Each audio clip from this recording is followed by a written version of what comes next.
नमस्कार दोस्तों, मैं हूं बिट्टू कुमार और मेरे यूट्यूब चैनल में आपका स्वागत है। दोस्तों, एक बड़ी खबर, एक बड़ी अपडेट इस वीडियो में आज हम आपको देने जा रहे हैं। अभी थोड़ा देर पहले इंटरव्यू लिया गया था बीपीएससी चेयरमैन अतुल प्रसाद जी का। वो क्या कहे हैं शिक्षक बहाली को लेकर, वो अपडेट हम देने वाले हैं।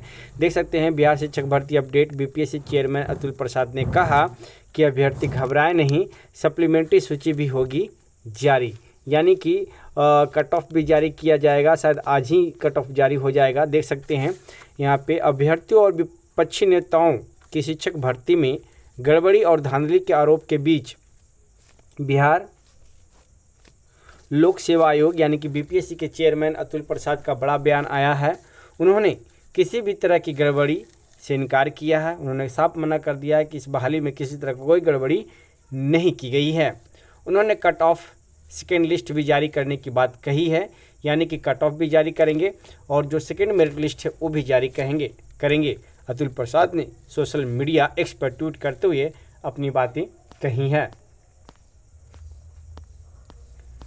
उसके बाद और भी आपको हम बता दें कि वहीं कशिश न्यूज़ से बात करते हुए बीपीएससी चेयरमैन अतुल प्रसाद ने कहा है कि कुल 28,815 न्यू शिक्षकों का चयन इस परीक्षा में हुआ है। वहीं 88% बिहार के अभ्यर्थियों का चयन हुआ है और महज 12% ही बिहार से बाहरी लोगों का चयन हुआ है। क्या हमें कमेंट करके कोई बता सकती हैं कि यह बात बिल्कुल सही है? 1 to 5 की अगर बात करें तो 88% बिहार की सिलेक्शन हुआ है, 12% ही बिहार के बाहरी। इससे पता चलता है कि बीपीएससी चेयरमैन के अध्यक्ष होते हुए भी कितना आभारी और झूठ बोल रहे हैं। अगर 1 to 5 की बात करें, आज समस्तीपुर का ही लिस्ट निकालिए कि 45 का लिस्ट निकला हुआ है और 45 में 45 सारे यूपी का ही हैं। एक जगह का और लिस्ट निकला हुआ है 15 कैंडिडेट का, सिलेक्टेड कैंडिडेट का। उसमें 15 में 9 अभ्यर्थी ऐसे हैं जो यूपी के हैं। बाकी 7 ऐसे कैंडिडेट हैं और 6 ऐसे कैंडिडेट हैं बिहार और अदर डिस्ट्रिक्ट के हैं। तो सोच लीजिए, आप कह रहे हैं कि 12% ही बाहरी का हुआ है। न्यू शिक्षकों के साथ ही अर्धसैनिक बल, रेलवे, केंद्रीय विद्यालय के शिक्षकों का भी चयन हुआ है। कुल 1,21,000 अभ्यर्थियों का चयन हुआ है। फर्जी अभ्यर्थियों के चयन के सवाल पर अतुल प्रसाद ने कहा है कि इतनी बड़ी भर्ती के बाद सफल और असफल अभ्यर्थियों के मन में सवाल उठना लाजमी है, पर फर्जी सर्टिफिकेट के आधार पर चयन की बात है तो ये चयन अभ्यर्थियों द्वारा दी गई जानकारी के आधार पर सशर्त की गई है। यानी कि ये शर्त नहीं है, सशर्त है, कभी भी आपको हटाया जा सकता है। उनके द्वारा दी गई जानकारी को हम लोग सर्टिफिकेट जांच के दौरान पुख्ता कर रहे हैं। कब करेंगे? जब सीट वैकेंट चला जाएगा तब करेंगे।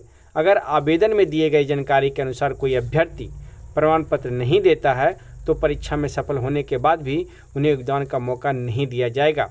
अगर उन्होंने कोई गलत तरीके या फर्जी जानकारी दी है तो कदाचार के अधिनियम के तहत हम उनके खिलाफ कार्रवाई भी करेंगे। इसलिए जिस फर्जी अभ्यर्थियों के जिस सवाल को ये लोग उठा रहे हैं उस पर आयोग और शिक्षा विभाग पहले से काम कर रहा है। इसलिए इस मुद्दे को उठाकर अभ्यर्थी अपना समय जायज कर रहे हैं। यानी कि उनको साफ कहना है कि जो चीज़ पे आप उठा रहे हैं उस पे विभाग का ध्यान है। तो विभाग का ध्यान कैसे है? जो एस्टेड पास नहीं है उनका सिलेक्शन यानी कि काउंसलिंग हो गया है और ट्रेनिंग के लिए भी दे दिया गया। जैसा कि आज वीडियो वायरल हुआ है, जाके आप देख सकते हैं बीपीएससी ऑफिस के बाहर वो अपना ज्वाइनिंग लेटर रिटर्न करने आए हैं कि नहीं हम गलत तरीके से इन किए हैं। अब बताइए, अभ्यर्थी कह रहा है कि हम गलत तरीके से इन कर रहे हैं और अध्यक्ष कह रहे हैं कि हमने सही तरीके से काम किया है। जब आप उसको अब भी नहीं छाट रहे हैं, काउंसलिंग वक्त उसको नहीं छाट रहे हैं, तो कब छाटिएगा? सीट तो ऐसे महाराज दूसरे का बर्बाद हो रहा है ना। जो 1 नंबर से कैंडिडेट छट रहे हैं उनका सिलेक्शन होने का रहता है, आप उनको आज छाट रहे हैं। अतुल प्रसाद ने आगे कहा है कि 9वीं 12वीं के अभ्यर्थियों की सर्टिफिकेट जांच के दौरान गड़बड़ी वाले करीब 10,000 अभ्यर्थियों को आयोग के छत्र से छाटा गया था।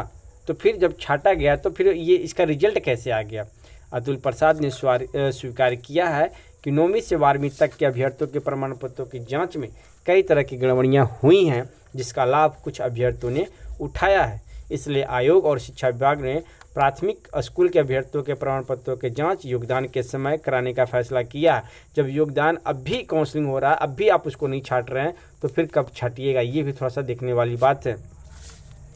बीएड डिग्रीधारी के प्राथमिक चयन के सवाल पर अतुल प्रसाद ने कहा कि कई अभ्यर्थियों ने बीएड के साथ ही डीएलएड सर्टिफिकेट की जानकारी आवेदन में दिया था, इसलिए उनका चयन हुआ होगा। अगर वे डीएलएड का सर्टिफिकेट नहीं दिखा पाते हैं तो वे योगदान नहीं दे पाएंगे, लेकिन यहाँ तो उनका सिलेक्शन हो गया है, ट्रेनिंग सेंटर भी भेज दिया गया है। दूसरे प्रदेशों के अभ्यर्थियों द्वारा 2019 के एसटीटी सर्टिफिकेट लगाने जाने के सवाल पर अतुल प्रसाद ने कहा कि हमें तत्काल ये देखना है कि उनके पास एसटीटी का सर्टिफिकेट सही है या नहीं।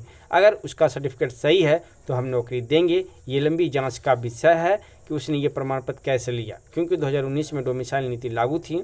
तत्काल बीपीएससी उन्हें योगदान देने से नहीं रोक सकती है, ये उनका कहना है। कट ऑफ के मांग के सवाल पर अतुल प्रसाद ने कहा है कि अभ्यर्थियों की मांग जल्द पूरी होने वाली है और ये संभव है कि ये कट ऑफ आज ही जारी कर दी जाएगी, जिसमें विषय के साथ ही श्रेणी वाइज कट ऑफ जारी की जाएगी। वहीं मल्टीपल चयन होने के सवाल पर अतुल प्रसाद ने कहा है कि अगर कोई अभ्यर्थी सभी परीक्षा में पास कर रहा है तो रिजल्ट देना लाजमी है, पर उसे नौकरी तो एक ही पद पर मिलेगी।